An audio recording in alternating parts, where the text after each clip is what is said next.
But first, we finally have a copy of the FISA warrant application that allowed the Obama administration to spy on the Trump campaign in 2016. That document is heavily redacted, but certain facts are clear. The clearest of all, the Obama administration argued with a straight face that Carter Page was a secret agent working for the Russians. This is absurd, and yet it was widely believed in Washington. Watch this. There was a very clear belief that Carter Page was conspiring with Russia in ways that were nefarious. There was overwhelming evidence to have probable cause to do surveillance on Carter Page. It would have been a dereliction of duty for our FBI not to have sought a surveillance warrant. As you say, it makes a compelling case that there is probable cause to believe that Carter Page was acting as an agent of a foreign power. A compelling case, really? Well, if it's so compelling, why aren't we hearing that case in court at Carter Page's treason trial? Well, because it's total nonsense. It's a bad joke. The FISA application doesn't even begin to prove that Carter Page betrayed his country in any way. But the application does prove other things. We now know, for example, conclusively, that the discredited Steele dossier was central to the Obama administration's request to spy on the Trump campaign. Former FBI Director Jim Comey has publicly denied that, perhaps assuming the actual request would never be released. Comey claimed that the dossier was not a significant part of the government's request, and that turns out to be a lie. Not only did the Obama administration use the Steele dossier as the basis of its spying request, it appears the FBI did essentially nothing to verify the claims of the dossier, despite the fact they knew it was a partisan document paid for by political operatives, the Hillary Clinton campaign and the DNC. It was too good to check, apparently. Instead of sending its own agents to run down the facts, which of course it could have done, in fact it exists to do, the FBI instead cited a Yahoo News article to prove that the dossier was reliable. The only problem with that, the Yahoo piece was itself based on leaked information from Steele. You'd have to be utterly incompetent to do something like that, or totally dishonest. Meanwhile, the man identified by the Obama administration as a Russian agent walks free tonight. He is a living rebuke to this whole grotesque hoax.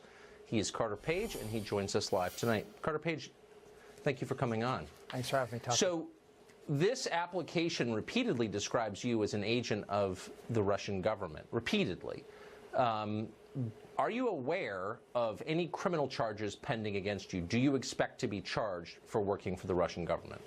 Not only am I not aware of it, Tucker, there's also the fact that no question I've ever been asked by the FBI in terms of any of these fake theories related to the dossier, as you're alluding to.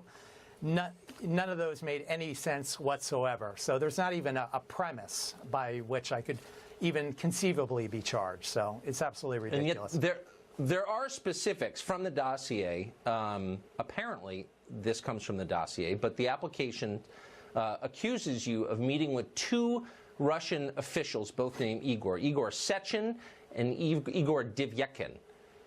Did you meet with either one of those men? I never met with them in my life, ever.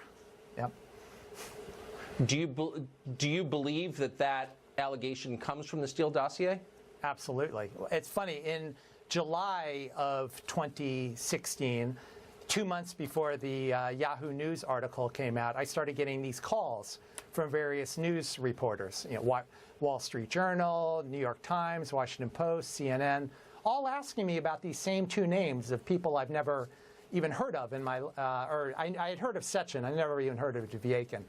And so it was obvious, and some people told me from the media that they heard about it from the Clinton campaign, et cetera, but, so finally they found someone to put it out in 45 days before the election in Yahoo News, So the Clinton campaign, of course, learned about it from Christopher Steele, whom they were paying to gather this dossier. And it's my understanding, too, from the testimony in recent months that Steele never visited Russia, never bothered to go to Russia as he assembled this dossier. Is that correct? That's my understanding as well. And, There's a number of lawsuits going on, and Mr. Gubarev down in Southern District of Florida. So right. hopefully these civil, yes, I know. Hopefully these civil cases can get to the bottom of this. And it's but great. But yet at the same time, now we learn that in October of 2016, really at the height of the intensity of the presidential campaign, Christopher Steele, on the payroll of the Clinton campaign, briefs officials at the State Department. And that briefing apparently was used as one of the pretexts for spying on you. Am I connecting those dots correctly? That's my understanding, Tucker. And, just based on this, these 400-plus pages of documents, there's a lot in there about media. It's sort of quoting a lot of media sources. And, I've talked with a couple of former assistant U.S. attorneys, et cetera, and no one has ever heard of anything like this in terms of this type of a court filing. It's just absolutely preposterous in terms of their sources. So, one of the reasons I find this story so fascinating is because you are an actual person, an American, a Naval Academy graduate, and you're willing to talk in public. It's amazing to me that you have been the target of this surveillance and lived to tell the tale. You're not being charged, as you said, and I think you're probably right. What has it done to your life? How do you feel knowing that the federal government was spying on your personal life for a year? Tucker, it's absolutely outrageous, but I have to say I'm very happy to have gotten the finally, 14 months later, the FBI answered my FOIA requests. This weekend, we started having a little bit of transparency. Obviously, there's 100-plus pages of blacked out information, and I think, it's just starting the process in terms of getting to the real truth of these crimes that were committed against American democracy with this abusive process in the FISA court. But really committed against you. I mean, your government, on the basis of no actual evidence, has accused you of treason and spied on you as a result. I mean, how does that, as someone who served your country in the military as a naval officer, how does that make you feel? Well, my bigger concern is, there's obviously big problems in the U.S. Department of Justice. There are these false court pleadings, the false court pleadings that U.S. Attorney Berman has put in terms of my civil case against Broadcasting Board of Governors. But the bigger issue, which is my bigger concern, is the complete failure of the U.S. intelligence community in terms of looking at this Russia issue. If this is what they're using... Well, it sounds like they succeeded, actually. I don't know if it's a failure. They had a very specific goal in mind, and they've achieved it. That's why we're talking about it today. Yeah, they've hamstrung the workings of government for a year and a half. Carter Page, you're a lot more forgiving than I would be in your position. Thank you for joining us. Thanks, Tucker. Alan Dershowitz is, of course, a professor emeritus at Harvard Law School. He's the author of The Case Against Impeaching Trump, and he joins us tonight. Professor, from what you have seen of this FISA application, what's your response?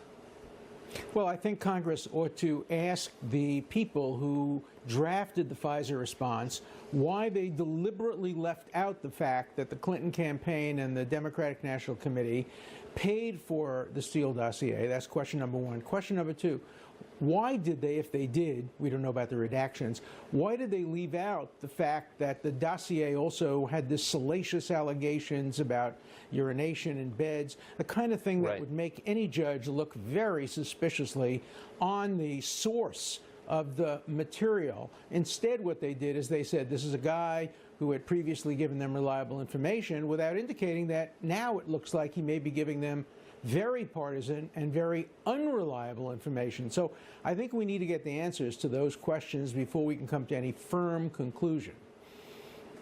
I'm struck by the treatment that Carter Page has received in the press. Here's a guy who's not been charged with any crime. There's no credible evidence he betrayed his country. He's been accused of treason by his own government and spied upon, and yet the reservoir of sympathy for him seems very shallow. No one seems to care. Why is that? Because in our partisan world, the presumption of innocence only applies to your side, not the other side. Democrats and people on the left forget the presumption of innocence. They're prepared to argue that a search warrant is proof of guilt or an indictment is proof of guilt. For example, the indictment of the 12 Russians who will never be brought to trial is taken as containing the truth. They're just allegations. It may very well be that they're guilty, and we know there was intrusion or an attempt to intrude on the election, but we have to remember the presumption of innocence. It doesn't only apply to your side of the political spectrum. That's exactly right. You really are the last liberal in America, and I'm glad that you're here. So recently, the creepy porn lawyer, the guy who's representing Stormy Daniels, said he knows about the contents of taped conversations between Donald Trump and his lawyer, Michael Cohen. You pointed out the obvious. If he knows what's inside, then he's able to obtain sealed information, and that's bad. Here's how you described it. I do know there's more tapes of President Trump. There's multiple tapes of President Trump, number one. How do you know there are other tapes involving the President of the United States? Are you privy to what was seized from the office? That's a very important question. I wish you'd answer it. Well, Alan, I'm not going to answer your question because I don't have to answer your question. If we're right, then you have access to information that's supposed to be sealed and supposed to be secret. How do you have that information? Well, you know, Avenatti answered it by... Yeah, go ahead. Yeah, I mean, do you think he has the information? Well, he's that or he's making it up. Look, he also accused me, to deflect from my very hard question, he accused me of making false predictions, whereas all of his predictions are correct. His major prediction in May was that President Trump would resign. We're waiting to see that happen. I predicted accurately what the Supreme Court would decide in the travel ban case. I predicted accurately who President Trump would nominate to the Supreme Court. All of my predictions have come true. And almost none of Avenatti's predictions have come true. Also, the American Bar Association had an article recently about the ethical concerns that lawyers, an ethics expert like Professor Stephen Gillers of NYU, have about Avenatti's conduct. So I think basically his conduct speaks for itself, and my predictions. Look, you know, I wrote a book. You mentioned it before, The Case Against Impeaching Trump. In my book, the predictions are all in there. Anybody can read them. Anybody can see that I have been straight on. I've been accurate. The reason I'm accurate is because I don't have a partisan dog in this fight. I just call them as I see them. And sometimes my predictions help one side or help the other. But I'm not trying to make self-fulfilling prophecies the way Avenatti and others on the extreme side of this are making self-predicting, self-fulfilling prophecies. Let's wait to see if President Trump resigns, and if he doesn't, put Avenatti on the show. Confront him with that prediction. He not only made a prediction, he said, I guarantee you that President Trump will resign after hearing what Rudy Giuliani said and what Avenatti said. It's total nonsense. We've invited him many times. So far, this is the only show he won't do. We'll have him on Professor, with me. thank you very much. Have him on with me against each other. Good. Anytime. I would love that.